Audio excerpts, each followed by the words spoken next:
Caríssimos, aqui que vos fala é o professor Marcão com mais um resumão do Marcão para a rapaziada do 7º ano que está em casa nessa quarentena.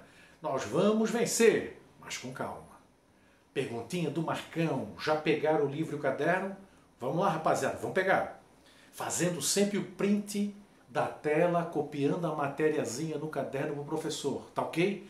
Antes que o professor esqueça, vamos fazer os exercícios da página 42, questões 1 até 10, tá ok? Vou falar agora que depois eu começo a explicar, não lembro mais. Mas olha só, continuamos falando da expansão marítima portuguesa. Eu comentei com vocês o seguinte, os turcos tomaram Constantinopla, fecharam o comércio pelo Mediterrâneo, os portugueses então vão se lançar no oceano com o objetivo de chegar ao Oriente para pegar as especiarias e artigos de luxo. Que eu falei para vocês que era um negócio que dava muito dinheiro naquela época.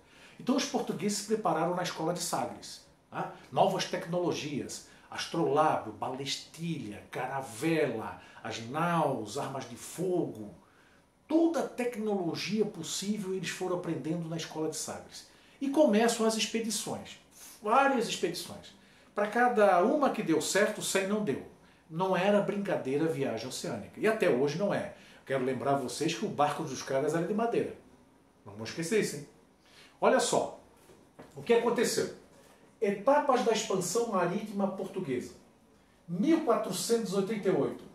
Bartolomeu Dias atinge o Cabo Sul-Africano.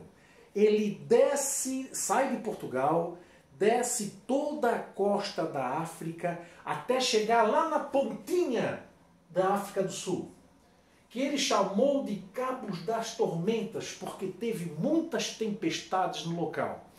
O rei de Portugal depois vai chamar de Cabo da Boa Esperança, que era a esperança de chegar no Oriente. O rei queria saber onde é que terminava a África, porque ele só conhecia o norte da África. E o Bartolomeu Dias então foi descendo, contornando a África, descendo até chegar na pontinha da África. Vocês perceberam que eu coloquei aqui verde?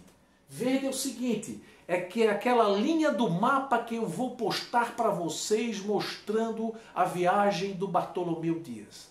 Então no mapinha você acompanha ali em verde até ele chegar na pontinha da África. Vocês observem que na ponta da África ele volta para Portugal, por causa das tempestades que ele pegou lá, o Cabo das Tormentas, que é a passagem do seu Oceano Atlântico para o Oceano Índico.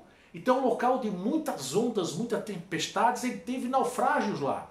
Ele volta para Portugal, leva o mapa para a escola de Sagres. Lá o rei mudou o nome, ele colocou na cartografia no mapa Cabo das Tormentas, ele coloca o nome de Cabo da Boa Esperança, porque era a esperança dele de chegar no Oriente. Esse mapa vai para a escola de Sagres. Algumas tentativas ocorreram, até que finalmente, em 1498, eu coloquei no mapa para vocês ali a linha roxa.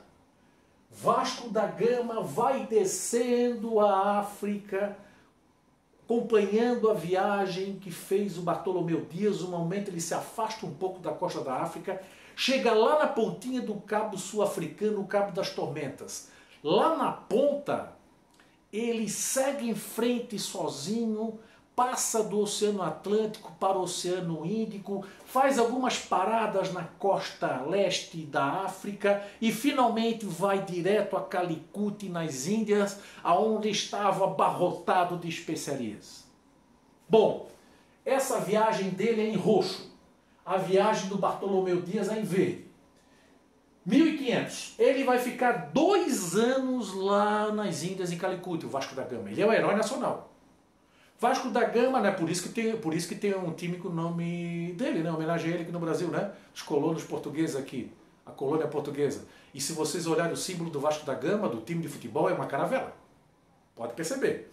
Vasco da Gama está nas Índias, ficou 2 anos lá, teve alguns perrengues lá, mas ele volta abarrotado de especiarias, seguindo o seu caminho, o mapa que ele fez de volta, dobra o Cabo das Tormentas, sai do Oceano Índico, vai para o Oceano Atlântico e volta até chegar em Portugal. Essa viagem aqui é aquela linha roxa. Bom, chegou em Portugal, o rei ficou empolgadaço. E ele resolve então que vai montar a maior expedição de todas. E essa expedição será composta por 13 navios. E deixou o comando de Pedro Álvares Cabral. Cabral, na verdade, ele sai de Portugal com a seguinte missão. Ele vai viajar para as Índias, seguindo o mapa do Bartolomeu Dias. Mas antes disso, ele vem legalizar a descoberta do Brasil, que os portugueses já sabiam da existência. Eles não sabiam do tamanho do Brasil, mas sabiam da existência de terras aqui no continente americano. Porque Cristóvão Colombo já tinha chegado na América em 1492 e foi feito um tratado entre Portugal e Espanha, chamado Tratado de Tordesilhas, de 1494, que delimitava 370 léguas a oeste das ilhas de Cabo Verde. Terras a leste ficariam para Portugal, a oeste para a Espanha. Dá certinho no litoral do Brasil. A linha imaginária passa do Belém do Pará até aqui em Santa Catarina, em Laguna. É uma linha imaginária. Se você hoje quiser chegar no Brasil, estiver navegando próximo às ilhas de Cabo Verde, é só chegar nas ilhas de Cabo Verde, que elas estão lá até hoje, né? E navegar 370 léguas a oeste, que você vai chegar na Bahia. Tá? Ele chegou em Porto Seguro. O que ele fez? Legaliza a descoberta, que eles já sabiam que existia, porque o tratado é de 1494, 6 anos antes da chegada dele no litoral do Brasil. Tá? E é uma prova contundente disso. Ele pega, legaliza a descoberta, chegou em 22 de abril e segue para onde? Segue para Calicut, nas Índias. Ele não estava perdido, nem teve calmaria ou tempestade ou coisa parecida. A chegada do Cabral aqui foi intencional. A descoberta, entre aspas, né, na verdade foi intencional. Tanto é que eu coloquei aqui, ó, Pedro Álvares Cabral, em viagem para as Índias, atinge o Brasil. Porque ele já sabia que existia terra. Tanto é que ele não é considerado um herói nacional. Vasco da Gama é, ele não. Agora olha só, qual é a teoria dos portugueses para chegar nas especiarias do Oriente? Contornando a África. Sempre lembrando que todo esse sacrifício é para chegar nas especiarias do Oriente. E a expansão marítima espanhola? O segundo estado moderno é a Espanha. E o que os espanhóis vão fazer? Também vão se lançar no oceano para tentar chegar nas especiarias. Todo mundo queria. Era muita grana aí envolvida. 12 de outubro de 1492. A propósito, a expedição do Bartolomeu Dias está no mapa a linha verde, Vasco da Gama roxo, Pedro Álvares Cabral azul, a linhazinha do mapa da navegação. As etapas da expansão marítima espanhola. O Cristóvão Colombo está com a linha amarela. É só acompanhar lá. O que aconteceu? Cristóvão Colombo tinha uma teoria diferente. Ele dizia o seguinte: a Terra é redonda. Eu vou dar a volta na Terra. Ele estava convicto que a Terra é redonda. Ele disse o seguinte: vou navegar para o Ocidente para chegar no Oriente. Vou navegar para o Oeste para chegar no Leste. Ele chegou, ele era italiano, na verdade de Gênova. A Itália não existia ainda como país, mas ele era de Gênova. Ele procurou os reis da Espanha, Fernando e Isabel, para tentar fazer essa viagem, propor essa viagem. O rei Fernando não deu muita bola, mas a rainha Isabel disse para ele o seguinte: se você prometer que vai propagar o cristianismo e o catolicismo entre os povos que você venha a conhecer, eu vou financiar a sua viagem. Aí ele ficou feliz da vida. Ela pegou, deu um anel para ele, e com esse anel ele comprou 3 embarcações, Santa Maria, Pinta e Ninha. E ele vai então na sua viagem para as Índias, para o Ocidente, para chegar no Oriente. Esse anel era valioso, né? Imagina, 3 navios e tripulação, é uma grana. Mas olha só, o que aconteceu? Ele saiu então da Espanha e vai em direção ao Ocidente, né? Em direção ao Oeste, para dar a volta. E ele para numa região, né, que ele achava que era as Índias, que na verdade não era as Índias, era o Caribe.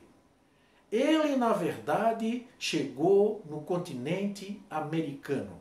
Então Cristóvão Colombo atinge o continente americano navegando para o Ocidente e para atingir o Oriente. Ele sempre achou que eram as Índias, por isso que ele chamou os habitantes de índios. Mas quem descobriu o erro dele foi Américo Vespúcio. E os cartógrafos botaram em homenagem a Américo Vespúcio o nome do continente de América. Na verdade, Colômbia é só o país, né? Que é homenagem a Colombo. Ele, na verdade, errou. E errou feio. Né? Ele fez 4 viagens e nessas 4 viagens ele morreu achando que eram as Índias. Só que tinha um probleminha, que o Américo Vespúcio notou. Qual é o problema? Não tem especiarias. Como é que eles foram atrás de especiarias e não encontram especiarias? Ah? Então Cristóvão Colombo chega no continente americano, estava descoberta a América, dia 12 de outubro de 1492, com a bandeira espanhola. Em 1519, Fernão de Magalhães faz a primeira viagem de circunnavegação. É a navegação laranja, no mapa de vocês. Ele vai dar a volta ao mundo. Ele não vai terminar. Ele vai ser atacado por nativos na região lá da Indonésia. Ele acaba morrendo. E quem termina a viagem é Sebastião Elcano, outro navegador. Ele morre na expedição com uma flechada no olho. Morre, então, Fernão de Magalhães, Sebastião Elcano termina a viagem. Então essa é as grandes expedições marítimas dos portugueses e dos espanhóis. Os portugueses contornando a África e os espanhóis com Colombo navegando para o Ocidente para chegar ao Oriente, acabando descobrindo a América, e depois Fernando de Magalhães fazendo a viagem de circunnavegação. Tá ok? Com isso nós fechamos as expedições marítimas portuguesas e espanholas da Idade Moderna. Forte abraço do Marcão. Nos vemos numa próxima oportunidade, mantendo sempre o espírito de vitória e com bastante calma. Estou com saudade de vocês, rapaziada. Demora muito, a gente se encontra. Fui!